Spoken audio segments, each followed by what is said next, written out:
Alright. What's up, man? Alright. I know it's been a while since I've been on here. And I know this bounty shit is old and everybody irritated and tired of hearing it. But, I'm an employee and I work offshore and I'm only home 2 weeks at a time. But my dog Saints Uptown hit me up the other day.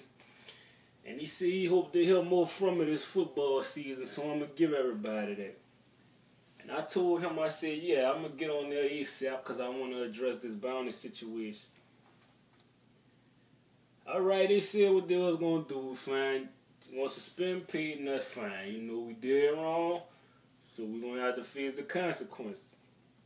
But what I don't like, and I'm saying this not in delusional way, but just my intelligence of the game. When I look at this Saints roster, I see Drew Brees, Darren Sproles, Marcus Costa, and all these good players. Everybody know we got weapons for days. And I look at people predicting us this year. I seen one even low as 3 wins this year. Seen one 6 wins this year. And when I look at that, I see teams like that that won 6 in 3 games this year. I'm going to use the Rams, for example. They won 2. Now, you look at that Rams roster without their coach.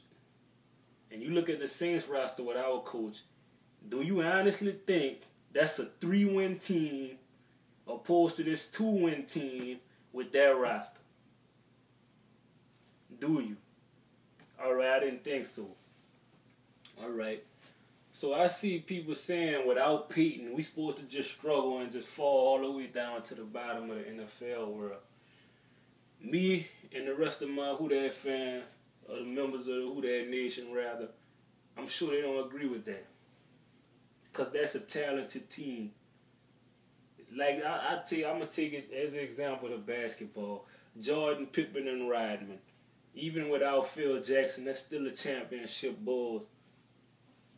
Miami Heat this year, who is Eric Spoelstra? Exactly. And they won a championship. It's not all about coaching sometimes. I'm not saying it ain't about coaching, but the way the Saints team built is already built for success. No matter what coach you plug into this system, it's going to succeed. We not a rebuilding team.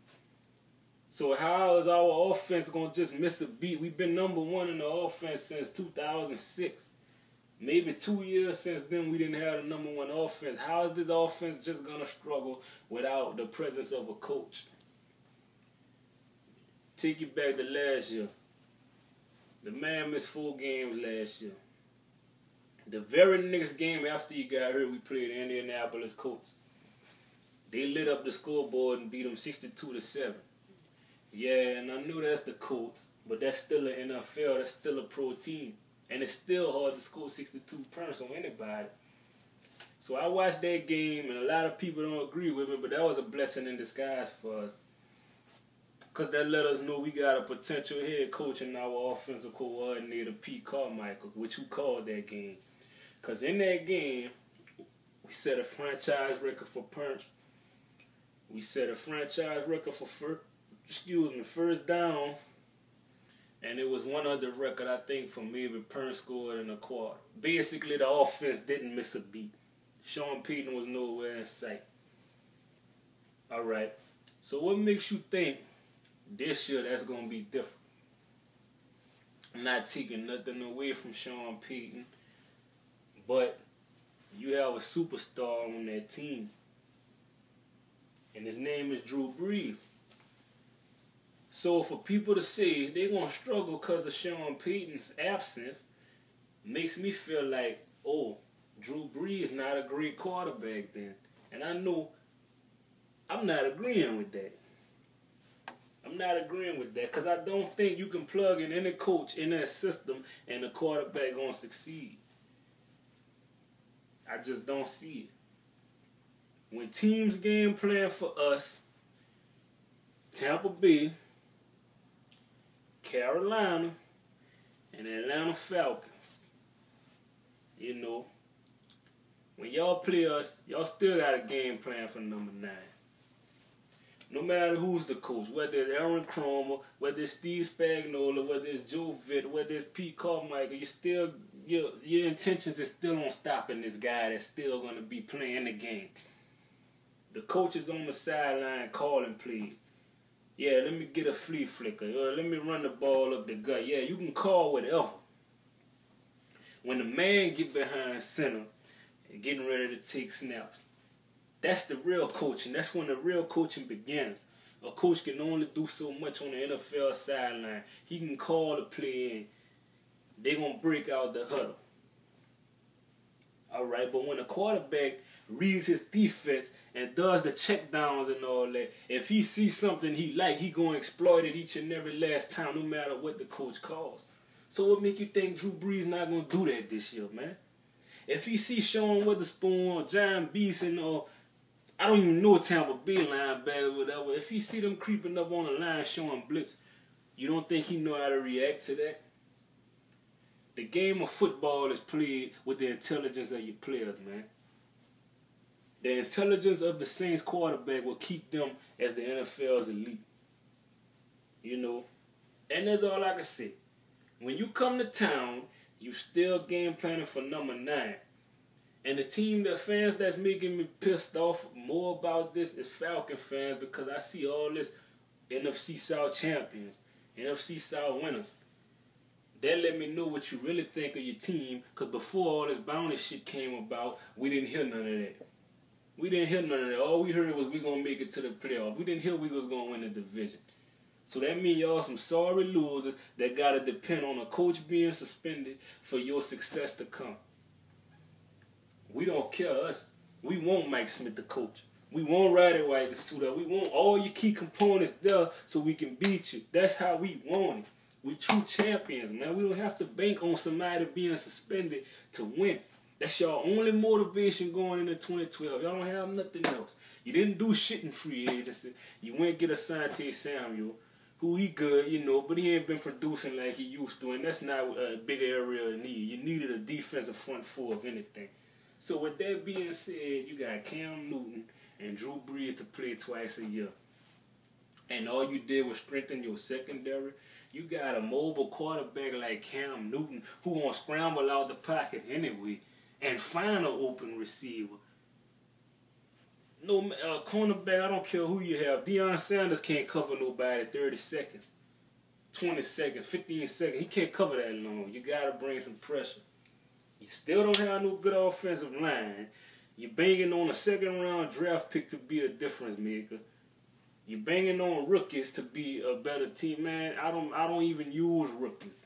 When the Saints play, I don't use our rookies. I use what we know, what we have right now.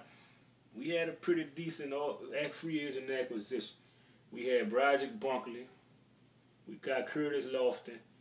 You know, we got some pretty good players. We got the whole linebacking corps got rejuvenated, you know, by we got 300-yard tacklers. 300 tacklers, you know. So our running game, our run defense going to be pretty solid this year. The addition of Steve Spagnuolo, think that's, you know, I really hate to say it, but I see the man being a head coach elsewhere after this season. That's how much faith I got in Steve Spagnuolo with this defense he's going to do. You know. But the only thing I don't like, when Jonathan Vilma was playing with the Saints, Curtis Lofton was with Atlanta. Curtis Lofton was just all that in a bag of chips. He was this, he was that, he was the man. He was better than Vilma. He was better than Beasley. He was the best linebacker in the NFC South. Soon as the man gets traded from Atlanta, he's all of a sudden not a 3-down linebacker, not a great linebacker, not a good cover linebacker, not a Pro Bowl linebacker. I expect the Falcon fan to switch up like that because the man is not playing with you no more. The man took less money to come to a proven winner. You niggas went out and got 2 new coordinators on different sides of the ball, and you think, oh, let's go win a Super Bowl? You think it works like that? Sometimes when you get coordinators, it takes years to get that side of the ball to connect get together. It takes time for him to build that side of his ball up. So you mean to tell me, oh, defense, y'all got a new scheme to learn. Offense, y'all got a new scheme to learn. All right, y'all gonna automatically just learn that in 1 year and we gonna win a Super Bowl. You think it work like that? No, it don't. It don't. It doesn't work like that.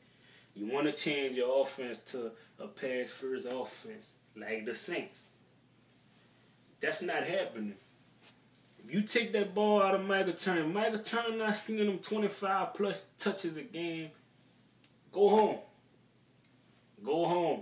Because Matt Ryan damn sure not going to win the game with his own. And he damn sure not about to walk in Pittsburgh, New England, Baltimore, teams like that and win. Sorry, the man is what, 43-20 as a quarterback? Yeah, I wonder why. The man playing everybody at home. You ain't never walked in Gillette Stadium and win. You ain't never walked in Heinz Field and win. You ain't never walked in Lincoln Financial Field and beat the Eagles. Atlanta does not, dog, not no hitter. And it ain't just y'all. You do not walk in the NFL's elite stadiums and win. If you do beat the NFL's elite, be in the Georgia Dome. And everybody on here knows it. I'm just being honest. But y'all got me out there, especially you, G-Simp 87, whatever you call yourself, predicting 9 wins and 7 losses. You serious? You think Drew Brees is that type of quarterback? Let's be real now. Let's be real.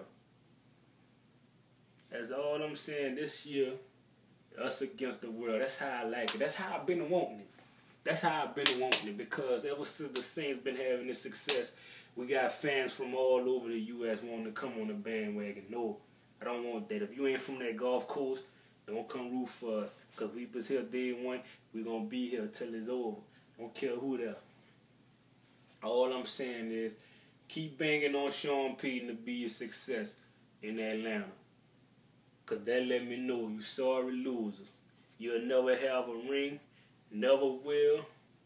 You gonna always be a broke bum with red and black on, with no rings on your finger. This how you gonna be. You see my hand? That's how y'all gonna be. And watching this, not to change sports, but watching this basketball off season, look like you gonna struggle in basketball this year too. Joe Johnson got the fuck on you, nigga. And yeah, of course, I'm a Hornets fan, so you know I'm proud of the draft. Anthony Davis, welcome. Austin Rivers, welcome.